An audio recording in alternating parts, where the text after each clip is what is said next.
Hello दोस्तों, जय हिंद। यदि आप एलपी 2026 सीवीटी 1 की तैयारी कर रहे हैं तो आप हमारे चैनल के माध्यम से तैयारी कर सकते हैं। यहाँ पे आपको जो है कि हर संडे एक प्रैक्टिस सेट करवाया जाएगा जिसमें आपको मैथ्स का 20 क्वेश्चन दिया जाएगा, जिसका कि मैं सॉल्यूशन के साथ आपको जो है वीडियो में बताऊंगा। तो यदि आप हमारे चैनल पे नए हैं तो आप हमारे चैनल माइंड फॉर मैथ्स को सब्सक्राइब कर लें, और अगर वीडियो अच्छा लगे तो आप अपने दोस्तों को बीच बीच शेयर कीजिएगा और वीडियो को लाइक जरूर कीजिएगा। तो चलिए हम क्वेश्चन की तरफ बढ़ते हैं। तो देखिए, पहला क्वेश्चन देखते क्या है। एक चीज ध्यान में रखिएगा कि जो भी क्वेश्चन मैं आपको करवाऊंगा वो सारा क्वेश्चन आपका जो है इंपॉर्टेंट क्वेश्चन होगा। ठीक है, तो चलिए पहला क्वेश्चन देखते हैं। पहला क्वेश्चन दिया गया है कि 3 के प्रथम 25 गुणजों का औसत निकालना है। देखिए, औसत आपको पता है कि औसत का मतलब होता है कि जितना जितना संख्या दिया हुआ है उसका सम, और बट्टे में जितना संख्या दिया गया है उससे डिवाइड कर देते हैं। तो देखिए, यहाँ पे 3 का प्रथम 25 गुणज लिखना है, तो आप लिख दीजिए यहाँ पे 3, 6, 9, 12 डॉट डॉट। ये लास्ट का नंबर जो होगा ये 25 का गुना कर दीजिए 3 से, तो ये 75 हो जाएगा। तो ये आपका 25 गुट संख्या हो गया, 3 का मल्टीपल हो गया। ठीक है, इसका औसत निकालना है। तो देखिए क्या करना है आपको। औसत जो होगा आपका ये होगा इन सभी संख्या का योग। देखिए, सभी संख्या का योग जो होगा ये आपका n/2 a प्लस एल हो जाएगा। और ये फॉर्मूला आप तभी लगा सकते हैं जब ये नंबर का सीरीज जो है सेम होना चाहिए, यानी कि गैपिंग जो होगा ना हर एक दो नंबर के बीच का वो सेम होना चाहिए, तभी आप ये फॉर्मूला लगा सकते हैं। तो चलिए हम इस पे पुट कर देते हैं। तो यहाँ पे आपका हो जाएगा n का मतलब हो गया कि टोटल 25 संख्या का ही तो औसत निकालना है। तो ये 25 हो गया, बटे में 2 हो गया, इंटू ए प्लस एल। तो देखिए 3 जो हो गया ये आपका पहला नंबर है, 75 जो आपका ये लास्ट नंबर है। दोनों को जोड़ देंगे तो ये आपका 78 हो जाएगा। ठीक है, ये तो सम हो गया। अब आपका औसत के लिए जितना संख्या का आपको औसत निकालना है उससे आपको भाग दे देना है। तो 25 से आप भाग दे दीजिए। तो यहाँ आपका क्या निकलेगा कि ये 25 से 25 कट जाएगा और 2 से ये 78 कट जाएगा 39 बार में। तो ऑप्शन नंबर आपका जो है डी हो जाएगा सही आंसर। चलिए अगला क्वेश्चन देखते हैं।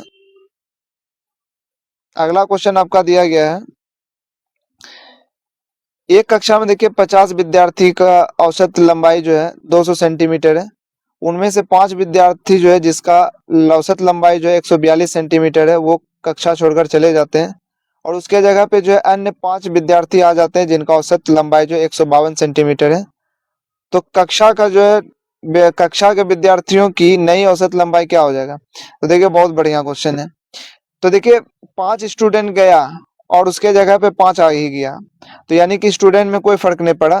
तो फर्क देखिए क्या पड़ा कि जो जाने वाला स्टूडेंट जो गया तो उसका जो औसत लंबाई था वो 142 सेंटीमीटर था, और उसके जगह पे जो आया वो 152 सेंटीमीटर का आया। तो बताइए कि पहले से घटा या बढ़ा है। तो जाहिर सी बात है कि हर एक स्टूडेंट पे जो है कि 10-10 सेंटीमीटर बढ़ा है। तो उलट फिर जो हुआ है वो 5 स्टूडेंट पे ही हुआ है। तो यानी एक स्टूडेंट पे 10 सेंटीमीटर बढ़ रहा है, तो 5 स्टूडेंट पे कितना बढ़ा होगा। तो यानी 50 सेंटीमीटर जो है ये ज्यादा हो गया है। ठीक है, तो आप 50 सेंटीमीटर का औसत निकाल लीजिए कितना होगा। तो 50 से ही देखिए 50 स्टूडेंट है तो 50 से ही इसका औसत निकालेंगे। तो यहाँ से देखिए 50 से 50 कट जाएगा, यानी कि 1 सेंटीमीटर का जो है आपका वृद्धि औसत वृद्धि हो जाएगा। यानी पहले से आपका जो है 200 सेंटीमीटर औसत लंबाई था, और यहाँ पे 1 सेंटीमीटर का और वृद्धि हो गया। तो आपका टोटल जो है 201 सेंटीमीटर का जो है नया औसत लंबाई हो जाएगा। तो ऑप्शन नंबर आपका 2 सही हो जाएगा। चलिए नेक्स्ट क्वेश्चन देखते हैं। देखिए अब तीसरा क्वेश्चन देखते हैं क्या है। तीसरा क्वेश्चन दिया गया कि ए अकेले काम को 6 दिन में करता है और बी अकेले 8 दिनों में कर सकता है। ए और बी जो है इस काम को 4,000 रुपया में पूरा करने का सोचा, और सी की सहायता से उन्होंने इस काम को जो है 3 दिनों में पूरा कर दिया। तो सी को कितना भुगतान करना होगा। देखिए बहुत बढ़िया क्वेश्चन है।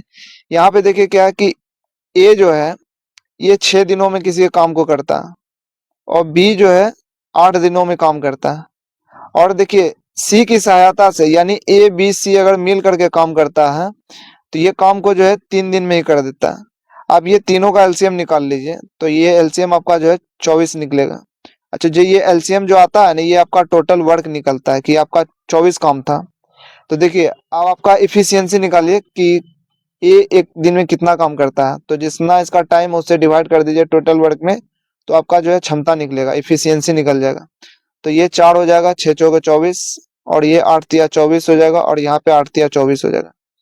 तो अब यहाँ पे ध्यान दीजिए कि देखिए ए का जो क्षमता है वो 4 है, बी का क्षमता जो है वो 3 है, और ए बी सी का क्षमता जो 8 है। तो यानी कि सी का अकेला क्षमता कितना हो जाएगा, 4 ए का है, 3 बी का है, तो बाकी एक जो होगा वो आपका सी का होगा। ठीक है, तो पैसा देखिए अब यहाँ पे कि पैसा 4,000 रुपया दिया हुआ, अब 4,000 रुपया जो है तीनों में बांटना है। तो पैसा जो ये बांटेगा, यहाँ पे ए बी सी लिख देते हैं, ये 4 है, ये 3 है, और ये सी 1 है, ये क्षमता हो गया इसका। तो पैसा जो बांटेगा ना, तो वो अपने क्षमता के रेशियो में ही जो है वो पैसा को बांटेगा। तो यानी कि सभी का क्षमता अगर जोड़ दें तो 8 बनता, 8 रेशियो बनता है। तो यानी कि जो आपका ये 4,000 रुपया जो है, ये 4,000 जो है 8 रेशियो के बराबर है। 8 से इसको काटेंगे तो ये 500 बार में कटेगा, यानी कि एक रेशियो जो है आपका 500 के बराबर है। तो सी को कितना भुगतान होगा, तो सी का रेशियो देखिए 1 है, तो सी को यानी कि जो है 500 रुपया का भुगतान होगा। तो ऑप्शन नंबर आपका 2 सही हो जाएगा। चलिए नेक्स्ट क्वेश्चन देखते हैं। अगला दिया है कि एक दुकान जो है 7% और 8% का जो है 2 क्रमिक छूट प्रदान करता है। तो ये एकल छूट किसके बराबर होगा, तो यहाँ पे सक्सेसिव लगा लीजिए, successive A plus B plus A B by 100 यहाँ पे होता है। ठीक है, तो ये छूट दे रहा है, तो यहाँ पे आपका हो जाएगा 7 + 8, अब माइनस में हो जाएगा आपका 7 × 8 बटे में ये 100 हो जाएगा। तो ये 15 में आपका जो है ये 88 56 यानी कि 0.56, इसको माइनस कर देंगे तो ये आपका 14.44 हो जाएगा। यानी कि 7 और 8 का जो क्रमिक छूट जो प्रदान किया जाता है, ये 14.44% का जो है एकल छूट के बराबर है यहाँ पे। ठीक है, चलिए अगला क्वेश्चन देखते हैं। क्वेश्चन नंबर 5 देखिए। अब यहाँ पे दिया हुआ है एक त्रिभुज की भुजाओं की लंबाई जो है 8 10 12 सेंटीमीटर दिया गया है। त्रिभुज का क्षेत्रफल जो है ज्ञात करना है। अब देखिए आप लोग जो है कि हीरोन्स फॉर्मूला पढ़े होंगे, तो यहाँ पे आपको सबसे पहले सेमी पेरीमीटर निकालना होगा। तो सेमी पेरीमीटर कैसे निकालते हैं कि तीनों साइड को जोड़ करके जो है 2 से भाग देते हैं, यानी सबको जोड़ लीजिए तो 8 10 12 बटे 2, तो ये आपका 30 बटे 2 हो जाएगा, जो कि आपका 15 होता है। तो ये आपका सेमी पेरीमीटर होता है। अब एरिया कैसे निकलेगा, एरिया ऑफ ट्रायंगल, यहाँ पे एस लिखा था, तो एस आपका जो 15 हो गया, एस माने से, यानी कि ये 8 ए हो गया, 10 बी हो गया, और 12 जो है सी हो गया। तो अब सब में घटा दीजिए, एस माने से जो होगा ये आपका 7 हो जाएगा, एस माइनस बी आपका 5 हो जाएगा, और एस माइनस सी जो यहाँ पे आपका 3 हो जाएगा। देखिए यहाँ से 5 × 3 करेंगे तो ये आपका 15 बनेगा। तो दो संख्या जब रूट से बाहर आता है तो वो एक बार लिखाता है, तो यहाँ पे 15 2 बार था रूट के अंदर, तो एक बार लिखाएगा, बाकी 7 अकेला बच गया, तो ये रूट के अंदर ही रह जाएगा। तो यानी कि एरिया जो हो जाएगा वो 15√7 हो जाएगा, यानी ऑप्शन नंबर आपका 1 सही हो जाएगा। चलिए अगला क्वेश्चन। अगला क्वेश्चन दिया गया आपका, देखिए 1.5 मीटर और 1.25 मीटर जो डायमेंशन वाला एक आयताकार पाइप है, ठीक है, और उसके माध्यम से जो है कि 200 मीटर और 150 मीटर डायमेंशन वाला एक टैंकी में जो है कि 20 किलोमीटर प्रति घंटा की चाल से पानी भरा जाता है। तो कितने समय में पानी का स्तर जो 2 मीटर हो जाएगा।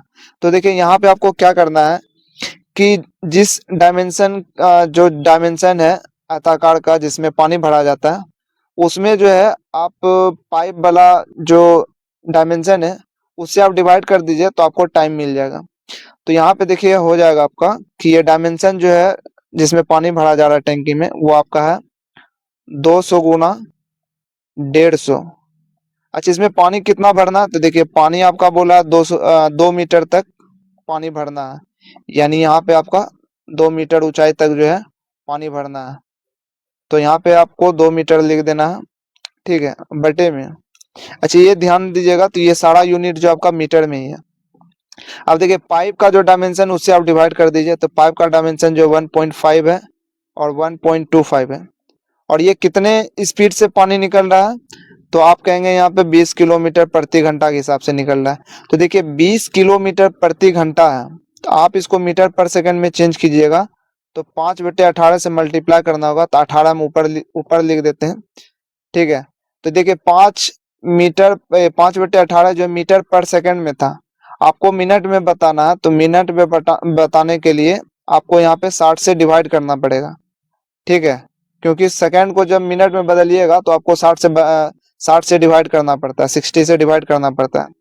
अब आपको यहाँ पे जो इसको बस काट उठ लीजिए तो आपका निकल जाएगा। तो यहाँ देखिए 5 का जो यहाँ 1.5 में जो डेसिमल है इसको हटाएंगे तो यहाँ ऊपर 10 आ जाएगा, और यहाँ पे जो 1.25 में है डेसिमल में, यहाँ पे इसको डेसिमल हटाएंगे तो ऊपर 100 आ जाएगा।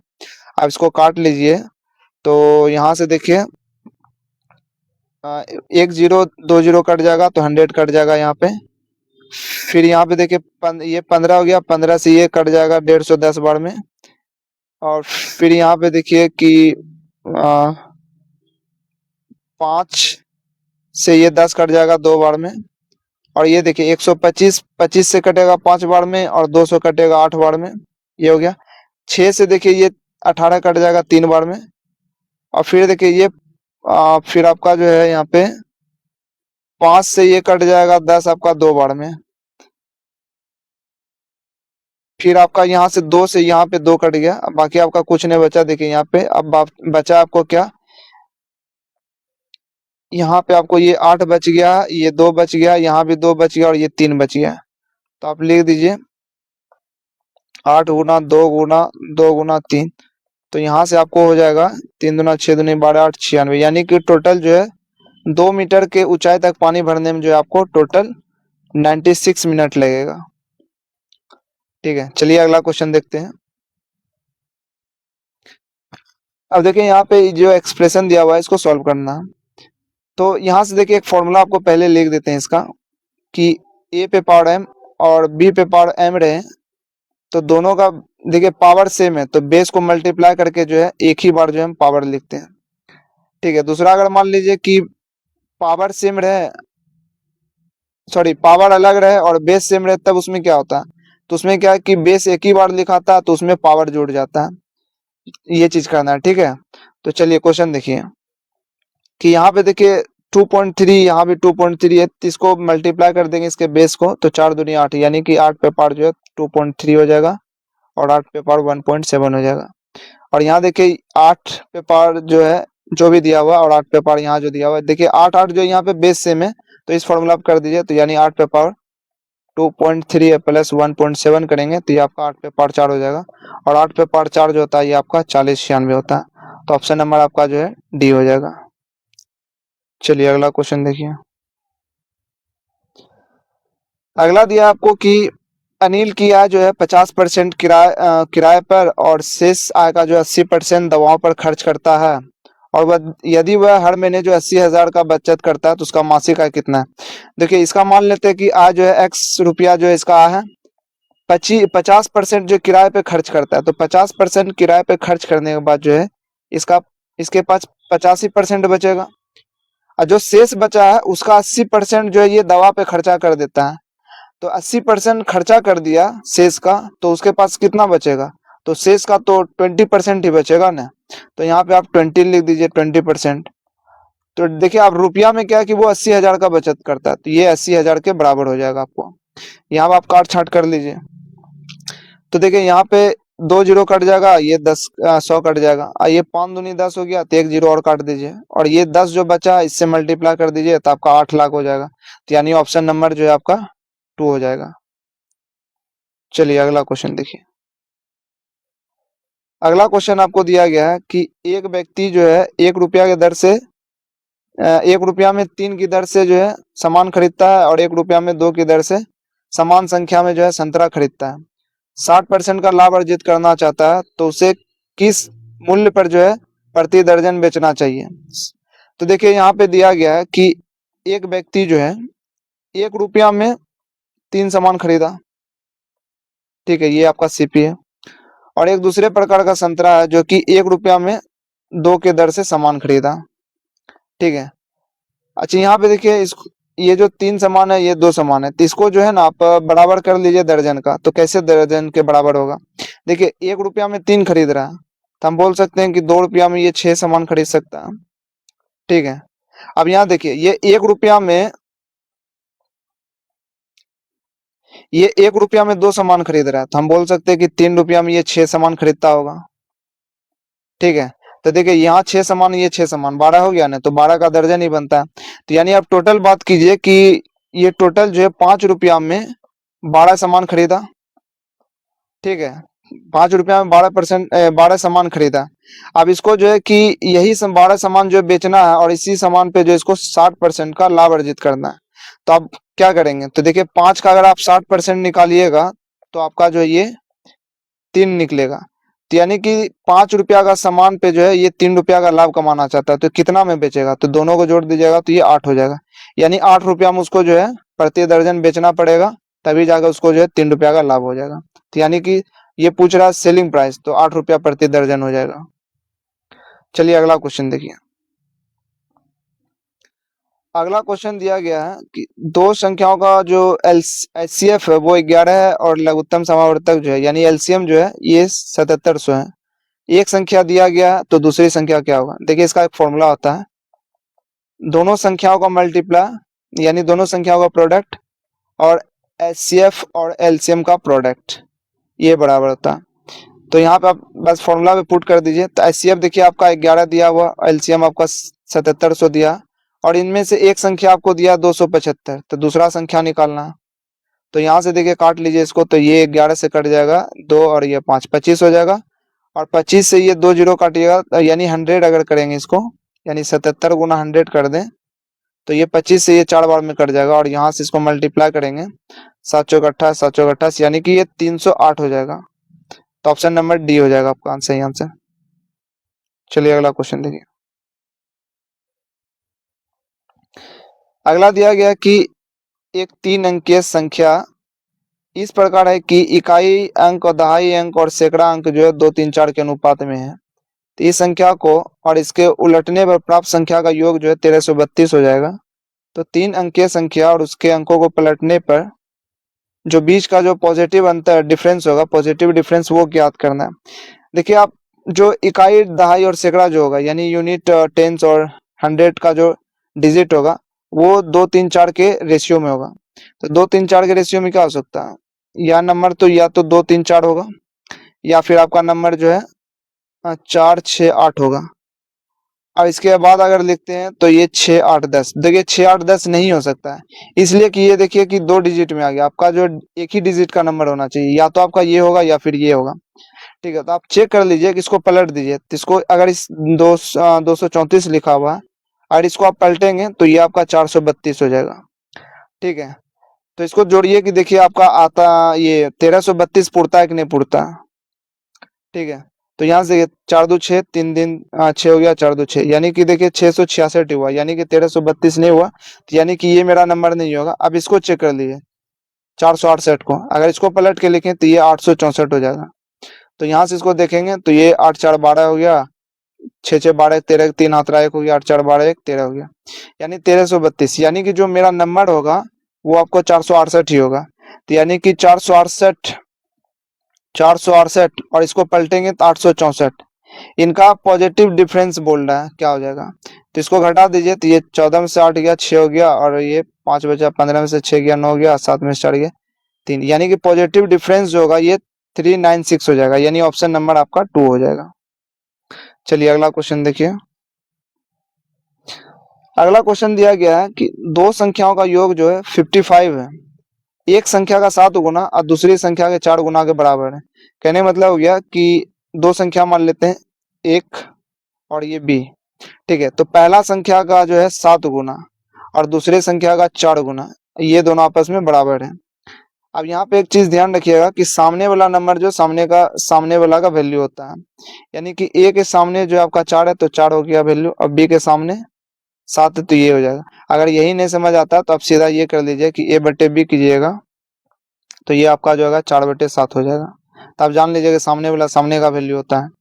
ठीक है, तो ये एक 4 अनुपात है, बी जो है 7 अनुपात में है, तो दोनों संख्या का योग जो है 55 है, तो दोनों का अगर जोड़ेंगे तो ये आपका हो जाएगा 11 रेशियो जो है ये 55 के बराबर है, तो 11 से ये कट जाएगा 5 बार में, यानी एक रेशियो जो है आपका 5 के बराबर है। इसमें पूछा है कि बड़ी संख्या कौन सी है, तो बड़ा रेशियो तो 7 ही है, तो 7 गुना 5 कीजिएगा तो आपका 35 हो जाएगा, यानी कि ऑप्शन नंबर 2 हो जाएगा। चलिए अगला क्वेश्चन। अगला दिया है कि कौन सा नंबर जो है कि 11 से डिविजिबल है। तो देखिए 11 का आपको डिविजिबल रूल जो है पता ही होगा। तो देखिए क्या सम संख्या के स्थान पर जो यानी कि इवन नंबर के प्लेस पे जो नंबर होगा उसके योग, और ऑड नंबर के प्लेस पे जो डिजिट होगा उसका योग, दोनों का योग दोनों के योग का जो डिफरेंस होगा वो आपका 0 होना चाहिए या फिर 11 का मल्टीपल होना चाहिए। ठीक है, चलिए समझते हैं यहाँ पे। ये देखिए 4 4 8 हो जाएगा, 8 6 14 हो जाएगा, 14 2 16 हो जाएगा। अब यहाँ देखिए 3 5 3 8 हो गया, 8 3 11 हो गया, ये तो 11 हो रहा है। तो इसका डिफरेंस देखिए 16 5 का डिफरेंस, 16 और 11 का डिफरेंस जो है ये 5 का है, तो ये नहीं होगा ऑप्शन। उसी तरह से इसको चेक कीजिएगा तो 3 1 4 4 6 4 10 5 15 हो गया यहाँ पे, और ये हो जाएगा 3 2 5 5 10 हो जाएगा, ये भी नहीं होगा, 5 का डिफरेंस आ रहा है। 7 6 13 4 17 17 3 20 हो गया यहाँ पे, और 4 2 6 6 12 हो गया, यहाँ भी 8 का डिफरेंस हो गया, ये भी नहीं होगा। तो आपका बचा एक ही ऑप्शन, तो ऑप्शन नंबर डी हो जाएगा। चलिए 14 नंबर देखिए, यहाँ पे दिया गया कि किसी विशेष समय में जो है सूर्य की स्थिति के कारण जो है 5 फीट लंबे व्यक्ति की छाया जो है 6 फीट का होता है, और उसके बगल में एक खंबा है जो कि 78 फीट का छाया बनाता है, तो खंबे की लंबाई क्या हो जाएगी। तो देखिए यहाँ पे मान लीजिए ये आदमी है मेरा, ठीक है, ये 5 फीट का और ये 6 फीट का जो है छाया बनाता है। ठीक है, ये छाया बनाता है, और ये खंबा जो कि नहीं पता, ये मान लीजिए x मीटर लंबा, x फीट की ऊंचाई, x फीट का जो ऊंचाई है, और ये जो है 78 फीट का छाया बनाता है। ठीक है, तो इसका ये ऊंचाई बताना कि खंबा का ऊंचाई कितना है। तो देखिए यहाँ पे आप कर लीजिए, ये साइड जो होगा ये इसके रेशियो के बटे में होगा, और ये साइड जो होगा इसके रेशियो के बटे में होगा। तो यानी कि 5/x जो होगा ये 6/78 रेशियो के इक्वल में हो जाएगा। तो 6 से देखिए ये 78 कट जाएगा 13 बार में, 13 से मल्टीप्लाई हो जाएगा, तो ये 65 हो जाएगा, यानी खंबे की लंबाई जो है आपका 65 हो जाएगा। चलिए अगला क्वेश्चन। अगला दिया गया है कि एक व्यक्ति अपनी आय का या अपनी धनराशि का जो है 40% गवा देता है, शेष धनराशि का 60% जो है खर्च करने के बाद उसके पास 720 रुपया बचता है। देखिए मान लीजिए कि एक्स है यहाँ पे, इसका जो है टोटल इनकम है, व्यक्ति का जो है धनराशि इतना है, ये 40% गवा दिया, तो 40% जब ये क्लोज कर दिया, खत्म कर दिया, तो इसके पास बचेगा 60% ही। ठीक है, ये शेष हो गया, इतना बचा है धनराशि का। अब बोल रहा है कि शेष धनराशि का वो 60% खर्च करता है, तो 60% जब खर्च कर दिया शेष का, तो उसके पास शेष का कितना बचेगा, शेष का 40 ही बचेगा। ठीक है, तो रुपया में उसका जो है 720 रुपया बच रहा है, तो 720 के बराबर कर दिए। अब इसको यहाँ पे काट लीजिए, तो 2 से 2 जीरो कट जाएगा, तो यहाँ से 100 कट जाएगा, और ये 6 चौके 24 हो गया, 24 से ये 72 3 बार में कटेगा, और 1 जीरो यहाँ पे लगा दिए यहाँ पे, और यहाँ ये 100 इससे मल्टीप्लाई हो जाएगा, तो ये आपका एक्स का मान जो होगा ये 3000 हो जाएगा। तो ऑप्शन नंबर आपका जो है बी सेकेंड हो जाएगा, ऑप्शन नंबर 2 सही हो जाएगा। चलिए नेक्स्ट क्वेश्चन देखते हैं। देखिए यहाँ पे दिया गया रेशियो में दिया गया है, इसका वैल्यू पूछ रहा है क्या होगा। देखिए m का जो वैल्यू है यहाँ पे 3 है, और n का वैल्यू जो यहाँ पे 2 है, तो यहाँ पे पुट कर दीजिए, यहाँ पे 3 हो जाएगा, यहाँ 2 हो जाएगा, यहाँ पे 3 हो जाएगा, यहाँ पे 2 हो जाएगा। तो यहाँ से हो जाएगा 4 तिया 12 प्लस 5 दूनी 10 रेशियो, और 4 तिया 12 माइनस 5 दूनी 10। यहाँ से इसको जोड़ेंगे ये 22 हो जाएगा, और इसको घटा देंगे तो ये 2 हो जाएगा, और इसको काटेंगे तो ये 11 रेशियो 1 हो जाएगा, यानी ऑप्शन नंबर आपका 3 हो जाएगा सही आंसर। चलिए नेक्स्ट क्वेश्चन। देखिए यहाँ पे दिया गया आपको कि x प्लस 1/x बराबर जो 5 है, तो x Q plus 1/x Q का वैल्यू क्या होगा। देखिए इसका फॉर्मूला होता है आपको ए क्यू माइनस का 3a। अब यहाँ पे a है क्या, तो a आपका जो ये 5 है, a आपका जो है ये 5 है, बस इसमें पुट कर दीजिए, तो ये हो जाएगा 5 का क्यूब और माइनस 3 गुना 5, तो 5 का क्यूब 125 होता है, 5 गुना 3 करेंगे 15 हो जाएगा, तो यानी कि 125 से 15 जाएगा तो 110 होगा, ऑप्शन नंबर आपका 2 हो जाएगा। अगला क्वेश्चन देखिए। अगला क्वेश्चन दिया गया है कि 18,000 रुपया पर 3 वर्ष में 10% वार्षिक ब्याज की दर से वार्षिक रूप से संयोजित सीआई क्या होगा। अब देखिए 10% का, अगर ये 10% का जो सीआई होगा 3 साल में, वो आपका जो है 33.1 हो जाएगा। ठीक है, 33.1% हो जाएगा। तो यहाँ पे अगर आपको करना है तो आप करके चेक भी कर सकते हैं। यहाँ पे 100 कर लिए, यहाँ पे 10% का मान लीजिए ब्याज है, तो यानी 110/100, 110/100 और 110/100। ठीक है, तो यहाँ से देखिए ऊपर में कितना जीरो है, 2 जीरो, 3 जीरो, 4 जीरो, 5 जीरो, तो 2 जीरो, 2 4 जीरो और 1 5 जीरो कट गया। तो आप यहाँ से ऊपर देखेंगे तो आपका 11 का क्यूब बन रहा है। 11 का क्यूब जो होता है 1331 होता है, और नीचे एक जीरो 10 है, तो एक संख्या के पहले आपको पॉइंट देना है। तो देखिए आपके पास 100 रुपया था और वो बन गया आपका 133.1, यानी कितना का इंक्रीज हुआ, 33.1 का, यानी इतना % का इंक्रीज हो गया। तो 18,000 का 33.1% निकालिएगा तो % का नीचे 100 आ जाएगा, और ये पॉइंट उड़ाएंगे तो नीचे 10 आ जाएगा। तो यहाँ से देखिए 3 से 3 जीरो कट जाएगा, और 18 गुना 331 करेंगे तो ये आपका हो जाएगा 18 तिया 54, और 18 तिया 54 और ये 18 हो जाएगा, तो यानी कि 8 5 9 5, यानी 5958 हो जाएगा आपका आंसर। तो ऑप्शन नंबर आपका 3 हो जाएगा सही आंसर। चलिए नेक्स्ट क्वेश्चन देखते हैं। देखिए आपका ये सर्कल का क्वेश्चन है। ठीक है, तो यहाँ पे आपको दिया गया है कि ये मान लेते हैं ए है, ये बी है, और ये आपका सी है, और ये आपका ओ है, सेंटर आपका ये ओ है। ठीक है, तो ये बोला है कि ए ओ सी जो है आपका 90 है, तो यानी ए ओ सी जो है ये 90 डिग्री है, और ए ओ बी जो 110 है, यानी ए ओ बी जो है ये आपका 110 डिग्री दिया गया। तो ये पूछ रहा है बी ए सी का मान क्या हो जाएगा, यानी बी ए सी, यानी इसका मान पूछ रहा है क्या हो जाएगा। ठीक है, तो देखिए यहाँ पे एक ध्यान दीजिए, ये जो रेडियस है और ये भी मेरा क्या है, ये भी रेडियस है, तो दोनों रेडियस ही है, तो दोनों के आमने सामने वाला जो एंगल होगा वो आपका इक्वल हो जाएगा। ठीक है, क्योंकि आपने ये आइसोसेलेस ट्रायंगल में पढ़ा होगा कि आमने सामने वाला भुजा का जो एंगल होता है वो भी इक्वल होता है। तो यहाँ से देखिए ये 90 है, तो ये एंगल आपका 45 हो जाएगा, और ये भी एंगल आपका 45 हो जाएगा। ठीक है, अब इस एंगल में आप बात कीजिए, ए ओ बी में बात कीजिए, तो इसमें भी आप देखेंगे कि जो ओ बी है ये भी रेडियस है, और ओ ए जो है ये भी रेडियस है, तो यानी कि ये भी साइड जो है दोनों बराबर है, तो इसके सामने वाला भी एंगल जो होगा वो इक्वल होगा। ठीक है, तो देखिए ये जब 110 है, ये 110 है, तो ये आपका कितना 110 बच गया, तो बाकी बचेगा 70, तो 70 में ये दोनों को बराबर में बांट दीजिए, तो ये आपका 35 हो जाएगा, और ये भी आपका 35 हो जाएगा। ठीक है, तो यहाँ से देखिए क्या बन रहा है आपका, ये 35 हो गया, ये 35 है, और ये 45 है, तो ये पूरा एंगल कितना होगा, तो 35 और 45 जोड़ेंगे तो ये आपका टोटल 80 हो जाएगा, यानी 80 डिग्री हो जाएगा। तो ऑप्शन नंबर आपका जो है 4 हो जाएगा सही आंसर। अगला क्वेश्चन देखिए, अगला दिया गया है कि दो शहर जो है ए से बी, आप दिए कि यहाँ पे ये शहर बना दीजिए। देखिए हर क्वेश्चन को जरूरी नहीं फॉर्मूला से ही करना है, कुछ लॉजिकल भी होता है, दिमाग लगाइए और लॉजिक सीखिए। तो देखिए यहाँ पे हम दो शहर बना लिए ए से बी, और इसके बीच की दूरी जो है बोला 500 किलोमीटर, तो यहाँ पे हम 500 किलोमीटर कर दिए। ठीक है, एक रेलगाड़ी जो है प्रातः 8 बजे ए से बी की तरफ जा रहा है। ये मान लीजिए यहाँ पे एक ट्रेन है जो कि 8 बजे जो है ए से बी की तरफ जाता है, और इसका गति जो है ये 70 किलोमीटर प्रति घंटा है, 70 किलोमीटर प्रति घंटा है।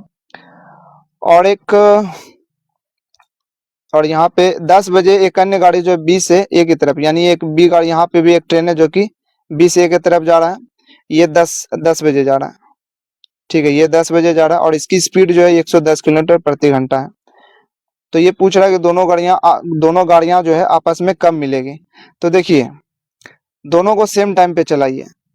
ये जो है 8 ही बजे चला था, तो 10 बजे ये कहाँ पहुंचेगा। अच्छे देखिए कि ये जो है आपका 70 किलोमीटर प्रति घंटा के हिसाब से चल रहा है, यानी 1 घंटा में 70 किलोमीटर तय कर रहा है, तो 2 घंटा में 140 किलोमीटर तय करेगा।